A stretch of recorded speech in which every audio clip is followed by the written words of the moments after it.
نو چې دومره بهترین عمل دی نو نبی علیہ السلام موږ ته آداب هم ښودلي دي. اولنی ادب دا دی چې زمونږ او ستاسو نیت د قربانۍ وي، ریاکاری مقصد نه وي، شهرت حاصلول مقصد نه وي، صرف اور صرف د الله رضا مقصد وي. دویم چې کله مونږ او تاسو ذبح کوو نو چاړه به تیره وي، تیره په پسه چاړه باندې به حیوان نه ذبح کوي.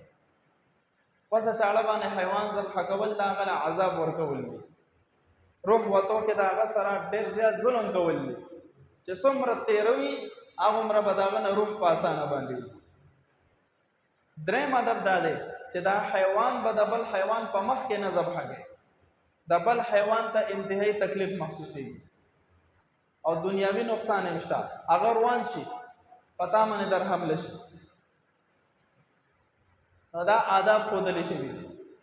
دویمه دا چې کله چاړه تیره کوې نو د حیوان په مخ کې به یې نه تیره کوې، پټه یې تیره کا. چې کله حیوان ذبح کوې نو د هر چا خپله طریقه ده، څوک به له خپې تړي، څوک څه کوي، څوک څه کوي، خو چې کله یې د ذبح ځای ته بوځي نو په راښکلو به یې نه بوځي، ځکه دا به ته اوس د الله په نوم باندې قربان کوې، ډېر په اکرام سره ډېر په احترام سره به مذبح ته بوځې، د ذبح ځای ته. ظلم به کوشش حد تر وسه کوشش کوي چې ظلم ونه شي.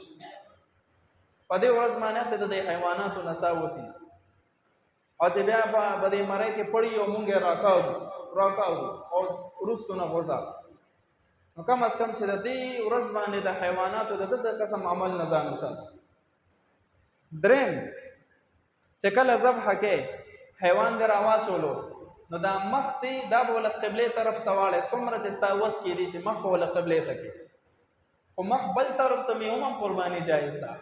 خو دا نبی علیه الصلاۃ والسلام موږ ته تاسو ته آداب ښودلي دي، قبلې ته به وله مخ کې. او چې کله ذبح کې نو بهتره دا ده چې ذبح ته په خپله وکړې، که په خپله نشه کولی یو ماهر فن سړي ته به چاړه حواله کړي، هغه ته به د ذبح اجازت ورکړي او د ذبح په وخت کې به ته په خپله ولاړ وې.